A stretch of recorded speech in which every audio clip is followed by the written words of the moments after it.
All right, good afternoon, everyone. I'm Liam from Smart Technologies, and I'll be hosting the webinar today. Thank you for joining. I've also got Crystal with me from Smart Tech, who will be moderating today, so thank you, Crystal. If you have any questions along the way, just click on the questions tab within the application and type those in, and Crystal will read those out at the end, and we'll get to them hopefully if we have time at the end. So obviously today's webinar is about the benefits of Smart Ink for annotating over files on PCs or Macs with your smartboard. Hopefully you're all familiar with smartboards and the common gestures used to touch, write and erase. So Smart Ink provides consistency of those gestures while annotating over common file types that you'll use like PowerPoint, Word, web pages, videos, images, PDFs, you name it basically. So today I'll go through a few examples of those files and how to best use Smart Ink and the tools that come along with it. And just to let you know as well, I'm actually using a Smart Podium today for Smart Ink. So some of the behaviors are slightly different to that of a smart board, but it's mostly consistent throughout our product range. So if you notice any slight variances, it's just due to the fact that I'm using our brand new Smart Podium. So Smart Ink obviously is software that sits on your PC or computer. It's a background application that allows you to ink or annotate over common file types, the file types that I mentioned earlier. So if you don't have that, you can just download that there and provide the download and other resources at the end. But you can download that application and install it on your PC or Mac, and it's free of charge. So what I want to do now, I want to jump into a few different file types and just give you some examples of how we do those annotations. I'm going to jump out of Excel.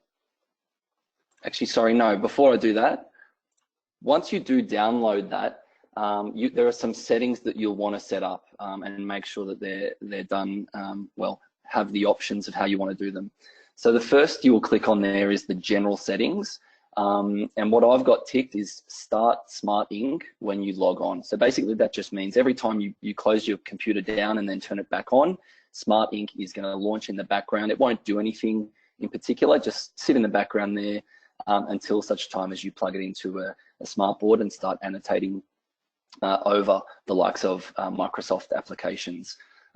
If you don't tick that box and obviously Smart Ink doesn't launch, you will still be able to annotate obviously on your smart board and on your notebook or Meeting Pro, but it's when you open a non-smart application that you'll notice whether your Smart Ink is turned on or off. So I just leave that on and launch it every time. Obviously just it doesn't do anything if you're not using annotations, so it just sits there in the background. So I'd keep that on.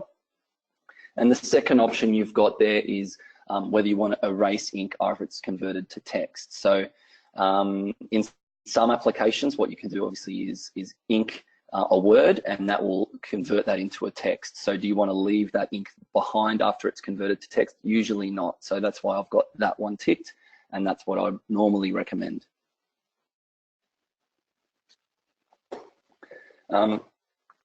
The other option you want to go through is the Microsoft Office settings. So you've got two options there. The first of which, use Smart Ink so that it doesn't ink permanently affect my content. So basically that means if you've got that box checked, you'll be able to annotate over the top of Microsoft applications like PowerPoint, and I'll do that now. So if I ink like that, it'll allow me to do that whether I've got that box if I've got that box checked, but what it won't allow me to do is save it into that file once I'm done.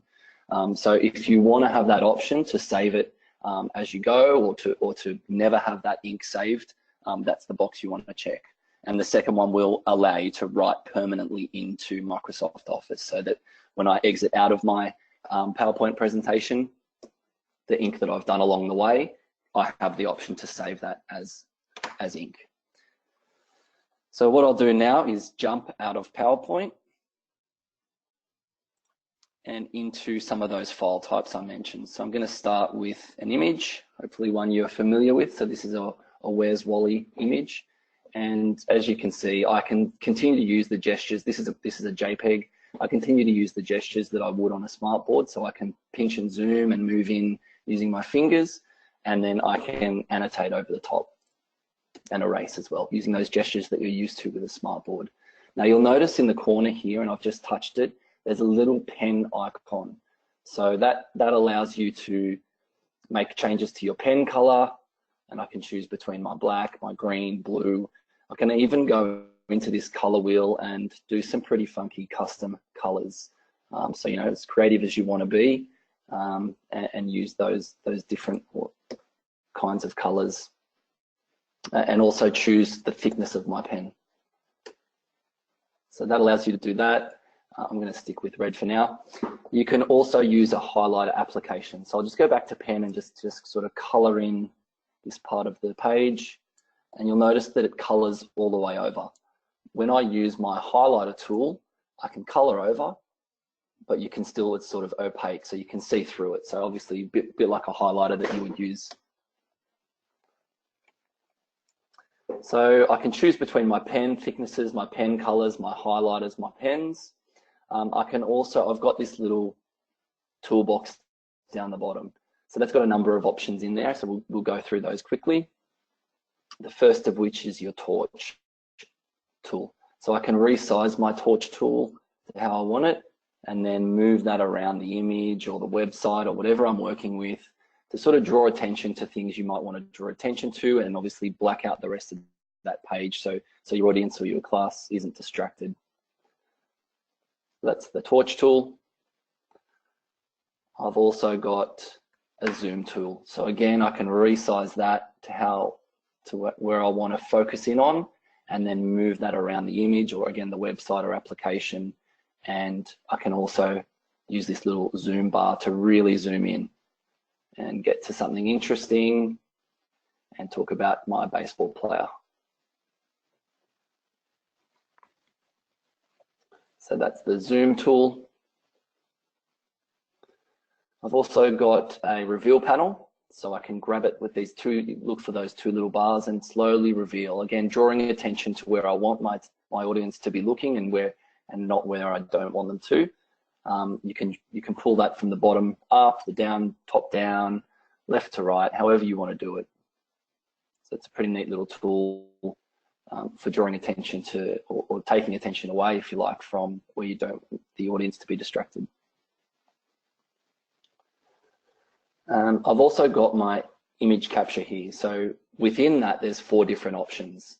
The first of which is I'll actually get to choose where I want to capture my image. So I'm just using my finger, I draw a little square, let go, and it will capture only what I've asked it to capture. Then it's going to give me a number of options. Do I want to send that to my smart notebook? Yes, please. The other options are send it to Smart Meeting Pro, save it to the desktop as a JPEG, or choose your location to send it to, or you can send it to the clipboard if you want to copy it to paste it in somewhere later on. So that's my capture tool. And before we'll go on, I'll kill the suspense and show you where Wally is. He is down here. And what I want to do is circle him. Oops, make it a bit thicker. There he is, Wally. And I want to capture that. So let's use the snipping tool again and send that to my Smart Notebook. So when I go into Smart Notebook, you'll see that I'm starting to build a library of images that I've captured. That was the first one, and I can resize that. And that was the second one where we actually found Wally. So you can start to build a little lesson along the way as you go with your image capture and inking over the top. And of course, once I'm in Smart Notebook, I can continue to ink and draw and change my pens back to whatever I like.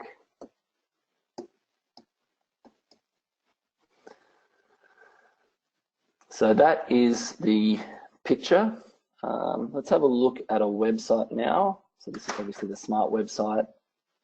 And again, I can use my finger to move around and to navigate around my website And when I want to annotate, I pick my pen, same as before. So it's consistency of experience, and take my image.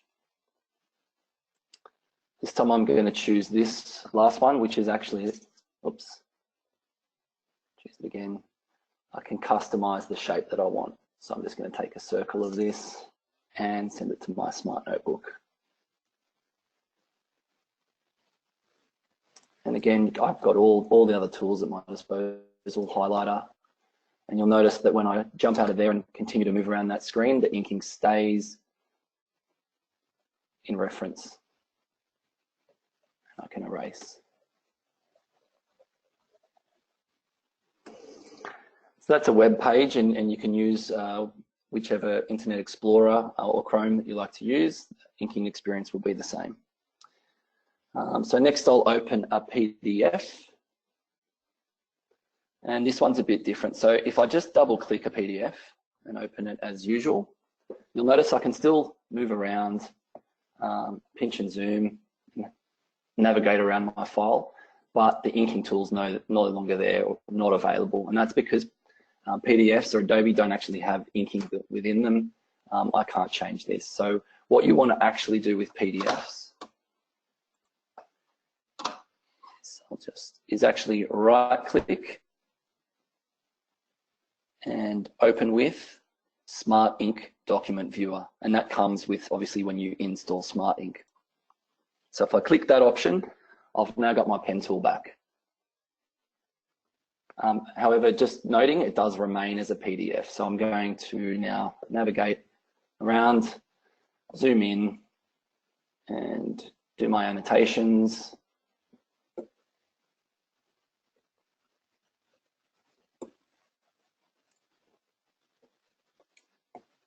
And again, same as the website, I'm able to keep it in reference or keep the sizing as is, change my pen color.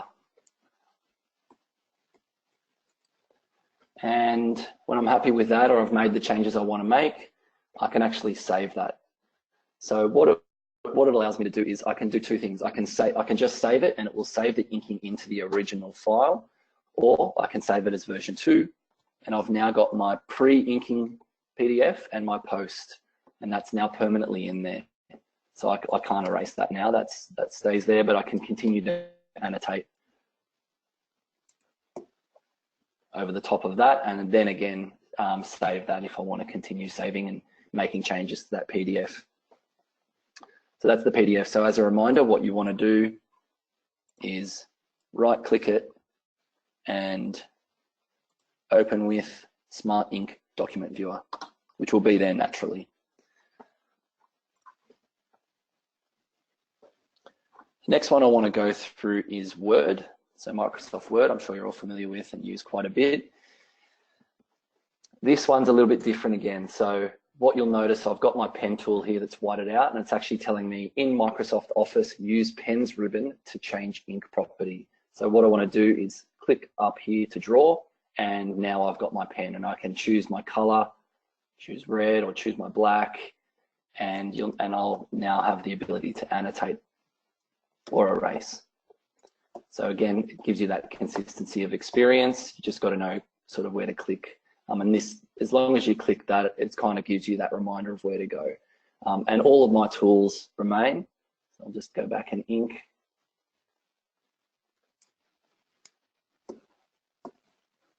So that I can do my snapshots and send that to my smart notebook. Now I mentioned before that you've got that convert ink to text. So that's that fifth icon there. So again, I want to click on my little toolbox there and then into the ink and use my annotation. So you'll notice the little tick, I'll do it again in a second, goes to a black tick, which I'll click on now, and then it's going to ask me, where would you like to insert that text? And there it is. So I'll click it again and just write test. And this little gray tick will go to a black tick. I want to check that my text conversion is correct, or if I want to add anything to it, I can type into there and then click my tick and tell it where to insert that. And again, I've got my annotations there so that when I want to save this file, if I want to keep those annotations, I save as, and those file types or those inkings remain in there.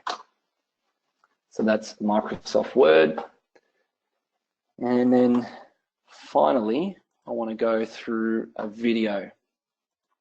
So I'll just quick play on my little frogs video here. And as you'll notice, once again, consistently, I'll just press pause. My inking tools are exactly the same. I can do all my snapshots. I've used my toolbox. Tree frog. And I'm going to capture that again and send it to my smart notebook so that everything that we've got or looked at today is in my smart notebook.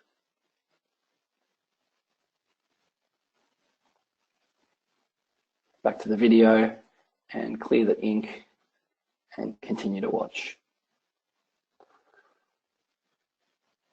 Okay, well that's pretty much it from a file types perspective. As you can see, it's a consistent experience across all those different file types, Microsoft products, Adobe, video files, picture files, and of course, Smart Notebook or Smart Meeting Pro.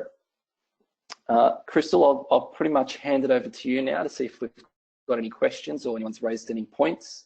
Thanks, Liam. I've got two questions here. First question comes from Belinda, and Belinda would like to know, can Smart Ink be used with non-smart devices? Thanks, Belinda. Unfortunately not. So as I said, Smart Ink can be downloaded from our website, and you can use that on any Mac or PC. Once you plug it into a device though, the inking will no longer be useful. So if it's not a smart device, the inking won't work. So yeah, thank you, Belinda, for that. I would recommend the Smartboard or Podium. Excellent, thanks, Liam. Second question comes from Alex. Alex wants to know, are there any subscription costs for Smart Ink? No. So it does come with smart boards, and it comes with SLS, Smart Learning Suite, or you can download it from our website, and there's continual updates. So just check back to our website, and hopefully now you can see those resources on your screen. So you can download it from obviously the Support Smart Tech website, /downloads, and there are support, there's a support section there as well if you have any questions, or you've got my details at the bottom there. Excellent, that's it for questions. Thanks, Liam. Great. Okay, well, thanks very much for joining, and yeah, we'll see you next time.